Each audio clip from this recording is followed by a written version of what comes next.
days ago, someone passed a comment that I'm not normal. And I asked her, what do you mean I'm not normal? Why, do I have like antennas coming out of my head? Is my skin color green? She said, no, well, the work that you do does not meet my expectations to what is normal. It does not fit my values, it does not fit my community values, it does not fit society values. And I found this quite interesting. It's like, So I asked her in response, to explore and liberate individuals in experiencing epic pleasure in the intimate life, is that normal? And she didn't have an answer to me. And I found her remark quite interesting on how we perceive sexuality and intimacy. Hi, my name is Zakir Mohammadi, and if you haven't guessed it by now, I'm a sex educator and intimacy coach, helping individuals experience epic pleasure in their lives. So this reminds me of some old story back in the day. Came across an old romance book in which the mother, in a very astute English culture, would tell the daughter or bride-to-be is when you are having sexual intercourse with your husband, lie still. Let him do the deed while you think of doing the laundry. You have to be prim and proper. Be ladylike in how you express yourself. On some form or another, we are all being conditioned to be who we are, repressing what we truly desire. We are so conditioned to perceive our own reality to other people's expectations that experiencing anything other than that is so foreign to our mind and body that we accept the situation blindly. So what is repression? It's an action or process of repressing one's thoughts or desires into oneself so that it remains unconscious. Sexual repression is real for a lot of people. A lot of people reach out to me telling me how they have to pretend to be two different people in life and in the bedroom. Telling me that they do not feel safe in their own bodies, in their own desires, simply out of fear of retribution from their spouse, from their family. And yet deeply in their core, they desire just to be free. And the key word is freedom. I haven't come across not one person in my practice who does not desire freedom.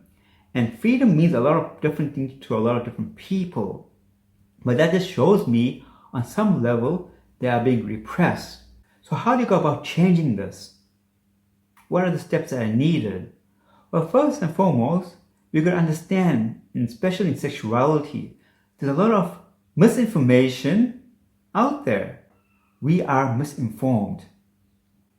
We do not teach young individuals, we do not teach our kids how to explore their sexuality in a harmonious way. Because we are triggered by it by ourselves. And that shows that we are harboring shame and guilt around it. If we cannot truly talk about it openly without having that icky factor around it, there's some sort of trigger within us that tells us that, hey, I'm uncomfortable around the subject. The way we perceive our sexuality is really limited. Just because we have the hardware, meaning our genitals, doesn't mean we know how to use it, and doesn't mean it works the same way for everyone. We have to learn about our bodies, we have to learn about what works for us and what doesn't. Basically, where we do learn from is from Hollywood and pornography. There's only one script, and that one script really narrows down our idea around sexuality and intimacy. So what can we do about this? How do we go unwinding the repressive state of who we are? So what can you do about this? Well, the first thing is to create honest communication, an honest conversation to your partner. Because we have all these stories, we have all these layers of shame, guilt, anxiety, maybe some depressiveness, maybe some uncertainty, and we don't know who to reach out to. So we have to close up. So connect to your partner, really have this honest, deep conversation around it. Like, I am feeling this. I don't know how to overcome this challenge. I feel less of a man or feel less of a woman. In my sensuality, in my sexuality, in how I perceive my body, in how I perceive my sexuality. And then from there, naming it, giving a voice to it is really the first step. Well, in anything in life, not just sexuality. It's naming it and giving a voice to it. And that opens up the doors to healing. That opens up the doors to unwinding the trauma around it. And after you get a voice, it's really about connecting to your body. Well, trauma lives in the body, not in the mind.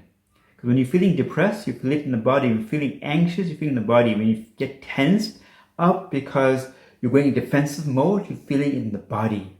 Our body is a barometer to our souls, to our emotions. We perceive it through the body, through our senses. So likewise, to unwind all of this is to go back into the body. And this is where I help clients. In somatic work, soma means body. Can you truly accept your body? Can you truly love you for who you are? And that's a really challenging step for a lot of people. So we disconnect from who we are physically.